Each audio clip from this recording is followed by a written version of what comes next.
Hey guys, Drifter here. Welcome to Black Ops Cold War in Depth. In today's episode, we're going to be reviewing the M60 LMG, which is the big boy of big boys. This is the big chungest of light machine guns, and I have to say, I think I'm in love with the M60. I thought I would hate it. I thought I would find the weapon miserable, slow, boring, difficult to use, but I actually found it to be quite good and surprisingly satisfying on some maps. The M60 is definitely the long-range LMG of choice for people that I would like to describe as tactical position holders. And in my opinion, the cavalry barrel is really funny on this weapon because the base damage is incredibly high. You can absolutely delete vehicles and score streaks with it, but since the base damage and range is so high, I don't really find the cavalry barrel to be very necessary. It kills vehicles and tanks and boats and stuff pretty well just with all the default barrels. But before we get into the nuts and bolts of this weapon, first, I want to tell you about today's sponsor. Did you see that America's nuclear infrastructure was compromised by Russian hackers just a few days ago? We don't even know what all systems they breached or what they stole, and it's a shame because the Pentagon could have been more secure if they decided to use NordVPN.com/drifter. The federal government could have saved even more money if they used code Drifter to save up to 68% off plus the 4 months free that you're going to get with the NordVPN Christmas deal. It's a shame that instead of beefing up our cybersecurity, they wanted to give billionaires tax breaks and the rest of us $600 poverty checks. But seriously, all political jokes aside, the internet these days is a minefield of hackers, phishing scammers, and people ready to dox you at a moment's notice. Having a VPN is an essential tool to help protect your privacy and mask your IP online. NordVPN is the one I recommend because it's ultra fast and also allows for uninterrupted streaming. You get the additional benefit of not only being private, but being able to change your location for Netflix or Amazon in order to get new content not available in your country. Sometimes you can even play games early too if you set your location to New Zealand. NordVPN has 5,400 servers in almost 60 different countries. It even works in China and has a strict no logs policy in every country, including China. And if you're really paranoid about it, you can double VPN if you want to.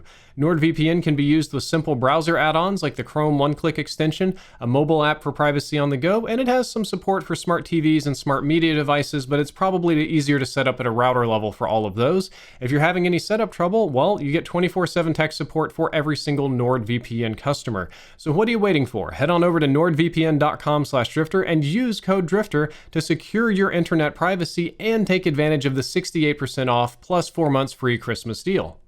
Now that I'm back from Sponsorship Island, let's talk about the stats on the M60. The bullet velocity is 600 meters per second, which is fast, but not crazy fast. That's going to be faster than most of the assault rifles, a little bit slower than the tactical rifles, and pretty average for LMGs.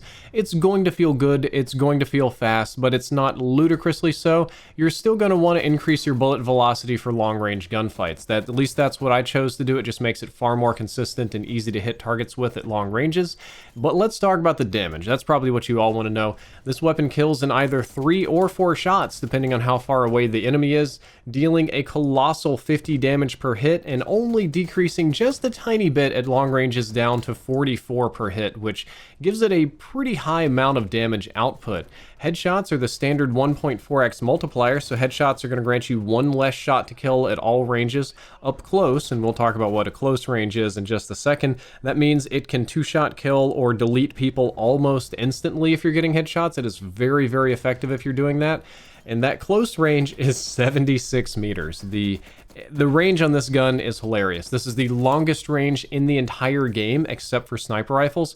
And if you put the final barrel on it, like I always do, it'll pretty much double that range and give it longer range than sniper rifles. So this weapon can deal its maximum damage at a range at which sniper rifle bullets are starting to deal less damage, which is again pretty hilarious and effective, and that means that it can 2-shot headshot all the way out to about 150 meters, which can be brutal.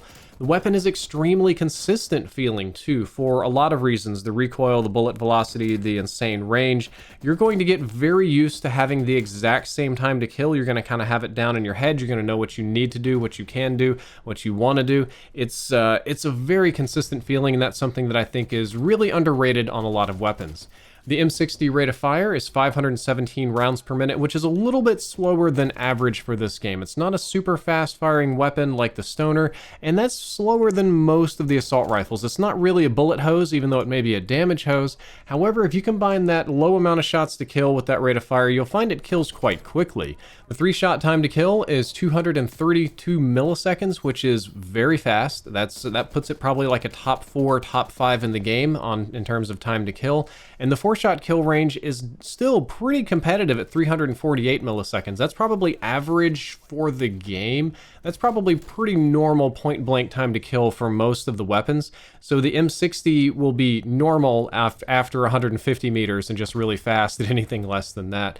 So it's one of the fastest killing weapons in the game. You probably already know that.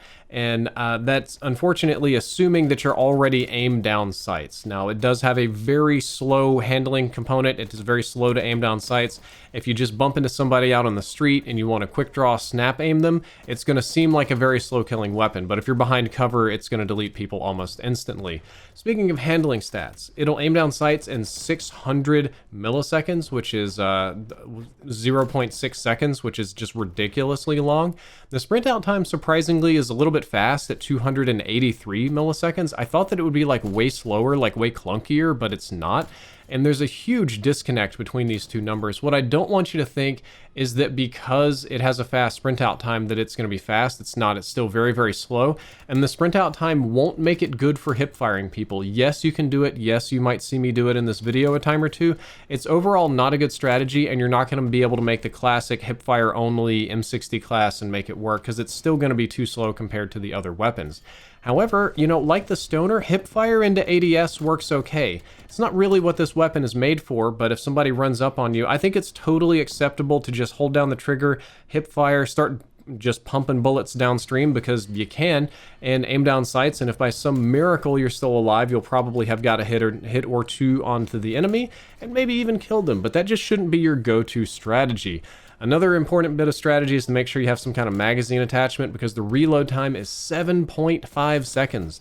That's the slowest reload time in the game that I'm aware of. It's brutally slow, so bring a tomahawk. Unfortunately, unlike the RPD episode, I don't have the clip where I'm reloading and I tomahawk a guy, but I always have a secondary weapon. And a lot of the gameplay, you'll see me running a shotgun or the Diamatti pistol or something, because the reload time can take so long, you really need to have some kind of reliable secondary. The hipfire on this one is the same as all the other LMGs, which surprisingly is a little bit tight. I use assault rifles as the base, like the normal kind of basic hipfire for this game at 7.5 milliradians. This one's 7 milliradians, which is pretty similar to some machine guns. I find it odd, but don't overlook it. It's not the best hipfire weapon.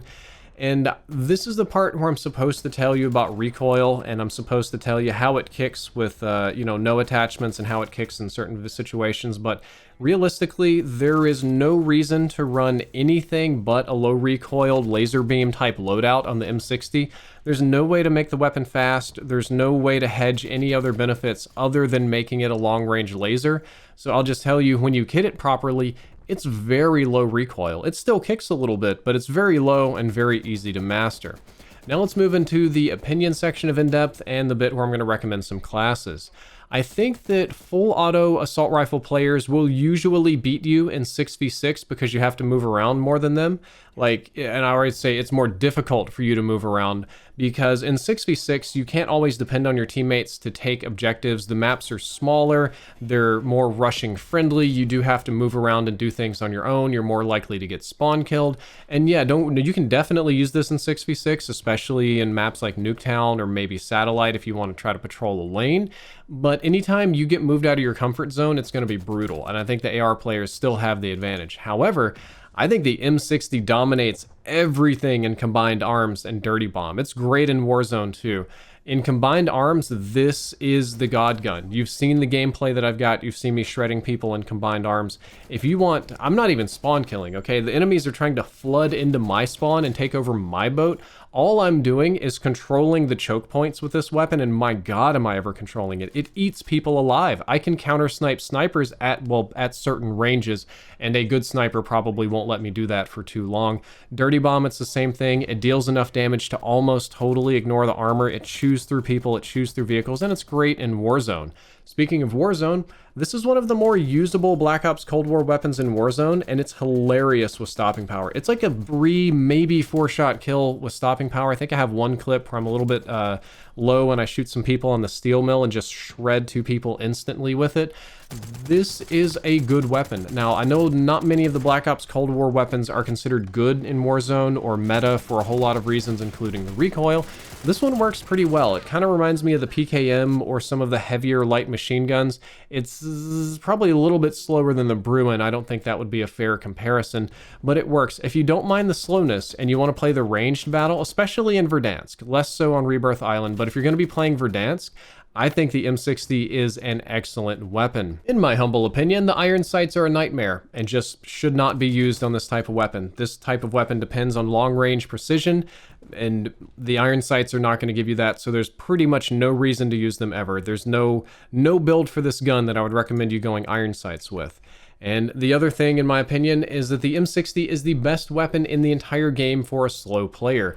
You just want to try to control an important area. I'm basically telling people to camp, and I'm basically telling campers the M60 is their tool of choice, but a slow player or a tactical player doesn't mean a bad one. You can still contribute to your team if you control important choke points, if you cut off the enemy spawns, if you cut off the ways that they flood into your base, if you pound an objective so nobody can take it, if you want to anchor, if you're playing hardpoint, or if you just, are smart enough to think about spawn anchoring, it's great. Now, yeah, you can sit in a head glitch behind a corner in the dark and do nothing and get 7 kills over 15 minutes, but if you came out there and were to be willing to risk dying once or twice, you could probably drop 30, 40, and 50 bombs pretty easily with this weapon, just holding down a choke point of your choice. At the end of the episode, I've got 2 classes to recommend to you today. The first one's going to be for Black Ops Cold War, and the second one's going to be for Warzone, though they'll be very similar. This is my M60 class in Black Ops Cold War. It's going to be very similar to a lot of the long-range classes I've already recommended. I like the SUSAT multi-zoom. That's just hard to beat on this weapon. I don't need any more than 4x, and I don't always even want that, so being able to toggle back and forth is really easy.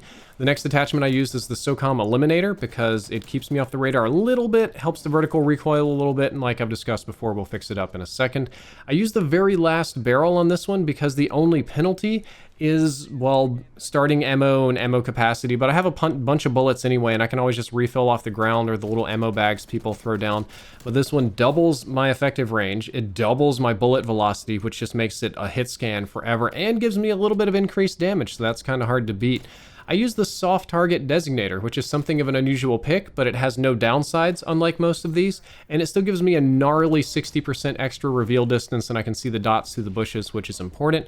After that, I'm going to be running the Field Agent Grip, which gives me a colossal 30% horizontal recoil control, probably the most important attachment on this weapon, except for the barrel. Then I'm just going to simply run Fast Mag. It just reloads faster. Like, there are other ones that I could do that hurt my ADS or some of these other variables, but the Fast Mag just works for me with no downsides, so I'm very happy with it. Airborne Elastic Wrap is kind of standard for these long-range classes, primarily for the flinch resistance, but also so that I can drop shot if I absolutely have to, but I shouldn't be doing a whole lot of that. And a slightly unusual one here at the end for the stock. I like the SAS Combat stock because while it does hurt my hipfire accuracy, I'm not supposed to be doing that a whole lot to begin with, it gives me plus 10% shooting move speed, which is going to be a godsend, I promise you. It's really slow when you're shooting, and plus 75% aim walking movement speed, which is effectively your strafing speed, your left-right, your corner peeking speed.